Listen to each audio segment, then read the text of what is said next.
sharing this story because a lie can travel around the world before the truth wakes up. And although this is all being handled legally and people are in the process of being sued, I wanted to address it because the continues to come out. For like the last 6 to 8 months, there's been a lot of particularly posted by Tasha K, and some new chick just got into it, Jesse something, about messages, text messages, voice audios, all this. And it's 1,000% all bull. And I'm going to explain why, and I'm going to show you some receipts to show you that I'm not lying, because unfortunately today you got to do that. So this started July of 2023.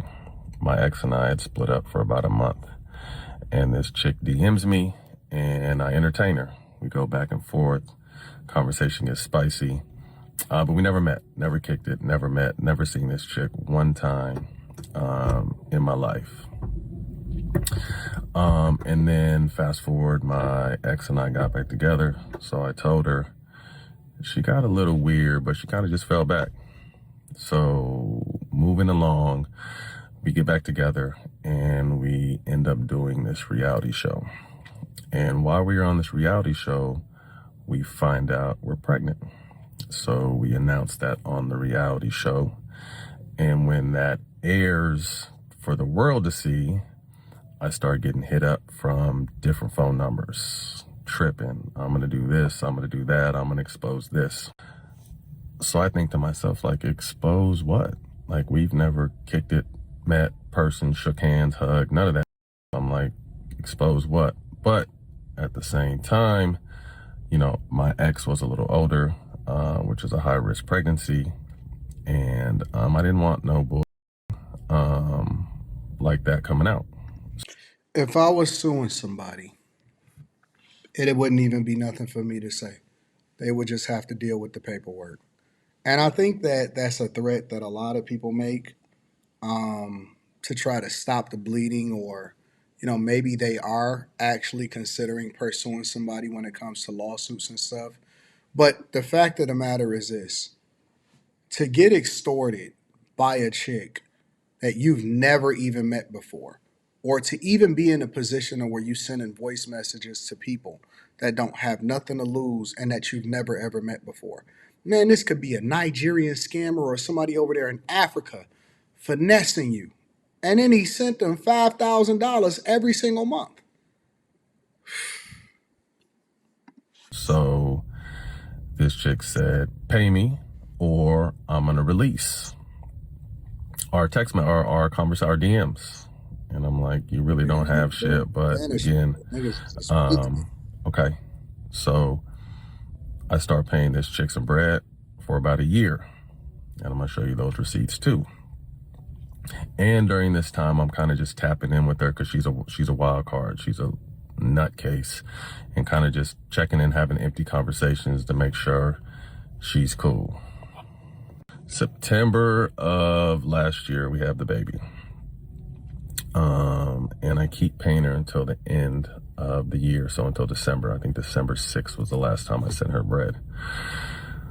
So come January, she flips out. You need to do this. If you don't do this, I'm going to expose everything. So I just confessed. I told my ex, like, look, showed her the DMs, the conversations, proved that I'd never kicked it with the chick. But this chick starts going crazy and saying, I'm going to expose you and you just wait. And I'm going to show you that too, so y'all can see. But she just starts going on a rampage. The one thing I will say is this chick is good. We had DM for a little bit. There's some voice audios. And then during the process where I was trying to keep her sane, we exchanged phone numbers. So she starts chopping and screwing, and even AI in my voice, because she had it on a few voice audios. And since then, not a lot of blogs, but Tasha K mostly. And we know how thirsty and desperate she is and how many times she's been sued, like not fact checking anything, just whatever she sent, she runs. Yeah, I mean, I understand him trying to defend his name or whatever, but it's just wild. It's just absolutely wild to even think that I would ever give in to an extortion attempt. No man, and I mean no man, should ever give in to an extortion attempt. I remember when Shannon Sharp said that he was going to sue or vigorously defend his name. Next thing you know, he was coming out of his pockets. And it was a lot of people that actually had comments about Shannon Sharp. Of course, they had comments about Shannon Sharp that it was a hot conversation about at the time, and so people are going to naturally have something to say when it comes to whoever is in popular culture or whoever has a voice is going through it. Right? That's not something that's abnormal. But goddamn, how do these NBA players keep getting finessed, bro? He sent her over $61,000 and she just milked it. She had the gravy train growing. She probably went and bought a car, had an apartment. He was paying for all that shit and he never even met her before. All because she was threatening him. Man, listen, if a chick ever threaten you, fellas, if a chick ever threaten you, the next part I'm trying to figure out is how do these guys not have making these chicks sign paperwork? Well, I mean, I guess because, he had never met her, according to what he's saying. So it makes more sense that he had never had, doing paperwork. Imagine sending $60,000 to a chick that you've never met before. And you ain't even got the box. You ain't even smelled the box. So there were stories out there about me being gay. There are stories about me about allegedly trying to convince a girlfriend of mine not to go on reality TV. What else? There's a story about Sound me, like they watch all the of the recent videos. one about me allegedly trying to talk someone into an abortion.